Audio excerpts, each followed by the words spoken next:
How do I know if it's the right time to sell my business?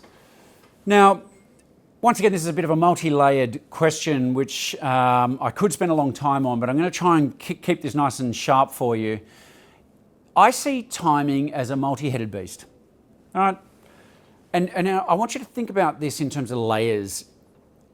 There is three core areas of timing. The first being the macroeconomic space. What's going on in the world?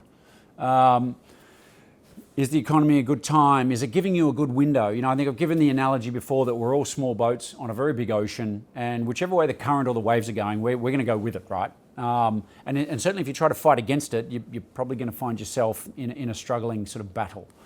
So you do want to look at the broader macroeconomic picture and understand whether it's a good time to sell. What's the credit environment look like? What are interest rates doing? Is money freely available? Are banks lending? Is the private credit space looking healthy? And there's lots of data out there, which I'm not going to kind of get into that today, because you can do your research, Google it. You're going to find things around there that'll help you form a picture. There's some very great economists out there who will also be able to provide some insight into that. So macro picture, does that make sense for you at the moment? Then there's your industry sector. What's going on? Are you in healthcare? Are you in manufacturing? Are you a SaaS company? Are you an IT services company? We deal with all these types of different businesses, and they all sort of, in some ways, march to their own tune. They're impacted by the macro environment, but there's always sector-based, whether it's regulations or norms, things that are going on that will impact you. So a great example recently has just been the changes to the NDIS system. Healthcare companies are having to make shifts. Some of them are selling and getting out because of the changes coming. Others are doubling down and investing. But it impacts the way businesses are going to be sold, and it's probably going to impact them over the next couple of years. So you need to have a view on this stuff, right? You will be the expert for your sector, so you should have a view anyway on what's likely to be going on and how you can leverage that timing for your own benefit. Of course, the third timing is going to be what's going on with you, the business owner, and you, your actual company. Like if you're in a time where things are challenging, profits are down, trends are down, that's probably not a great time for you to be selling.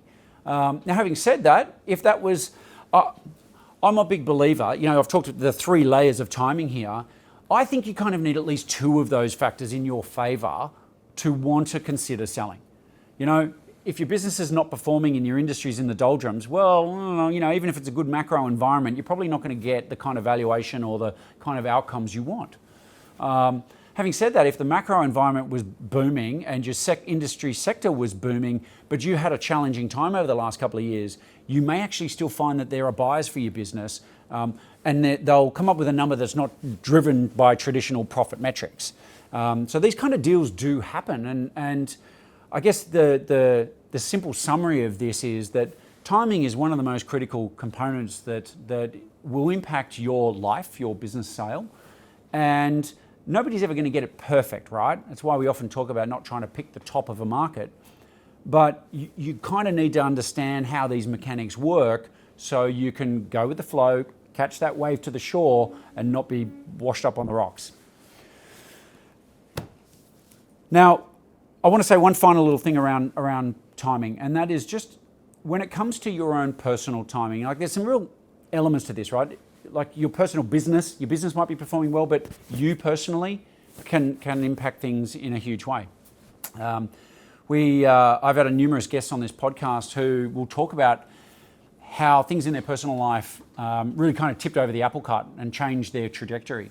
Sandy, one of our guests, her husband passed away. He's just suddenly died, and that changed the way they viewed that business and how they wanted to sell. So health factors are always going to be a big one, whether it's your health or your health of a personal loved one, a family member, whatever it might be, because I think when health issues happen, your priorities change and the way you view an exit will radically change. But there are other things too, right? Maybe people are easing in towards retirement, and so they know that this exit is coming sooner rather than later. There can be a myriad of other things. The point of it is, one, recognize that you're going to exit your business one day, whether you like it or not. Two, recognize that unexpected stuff happens. And, the whole thing of if something happened to you and you walked out of your business tomorrow, you just literally could not work anymore, well, what would happen to your business if that occurred? Would your business crumble, or would it continue to thrive and benefit without you, operationally driving the outcomes?